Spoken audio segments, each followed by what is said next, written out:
Kapag nag-aaway kami, sobrang talas ng bibig niya. Sobrang sakit niya magsalita na halos gumuho na yung mundo ko. Palagi na rin namin ginagawa yung mga ginagawa ng mag-asawa. Natatakot ako na baka mabuntis ako kasi hindi pa ako handa maging ina.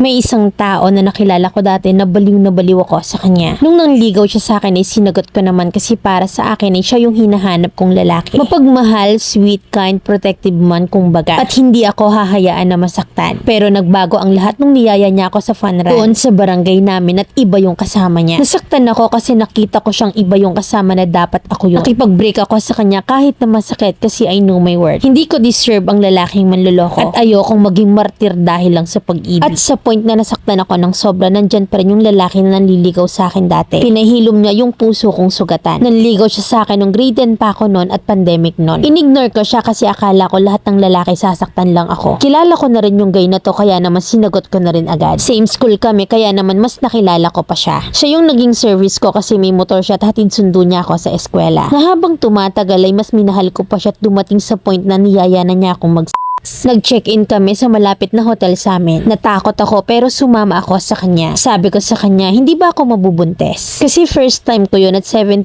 years old lang ako no, nung lumandi ako. At hindi rin naman natuloy kasi sabi ko ayoko na kasi sobrang sakit. Hindi naman niya ako pinilit kasi nakikita niyang dumudugo na yung kifi ko. Buong buhay ko sa kanya ko lang binigay yung bandera ko. Kasi sobrang strict ng parents ko pagdating sa akin. Sa ngayon ay kami pa rin at legal kami both sides. Okay naman ako sa mga magulang niya at okay rin naman siya sa mga magulang ko. 19 years old na ako at siya naman ay 20 years old at pareho kaming may trabaho. Pero LDR kami ngayon. Matatag ang relasyon namin at ngayon nga ay 2 years and 3 months na kami at wala naman akong problema sa kanya. Kasi super understanding siya at ipinapakita ko man ng tunay na ako, nandyan pa rin siya. Mapagmahal siya sa pamilya niya at minamahal niya ako ng tama. At kahit na nga hindi pa kami mag-asawa ay binibigyan niya ako ng pera. At sa pagkain naman ay super spoiled ako sa kanya. Wala rin ako nakita ni isang babae at super loyal siya sa akin. Sobrang mahal na mahal ko siya. Ang konting problema ko lang talaga sa kanya ay kapag nagagalit siya sa akin, sobrang sakit niya magsalita. Sobrang talas niyang magsalita na halos gumuho na yung mundo ko. At palagi na rin namin ginagawa yung mga ginagawa ng mag-asawa na palagi na rin kami nagsisex. Pinipigilan naman namin na hindi kami magkita at walang mangyari sa amin kasi minsan natatakot ako na baka mabuntis ako kasi hindi pa ako handang maging ina. Nagigilty ako sa mga ginagawa namin. Alam kong mali yung ginagawa namin na kasi nga hindi pa naman kami mag-asawa. Alam ko na maraming maghuhusga sa akin kasi bata pa ako nang lumandi ako. Hindi ko na alam yung gagawin ko kasi nagigilty ako na paulit-ulit na lang may nangyayari sa amin na kahit na nga magjowa pa lang kami, kailangan ko ng real talk advice, Mami Len. Sana'y mapili mo yung aking kwento. Letter sender, Angel ng Calamba, Laguna.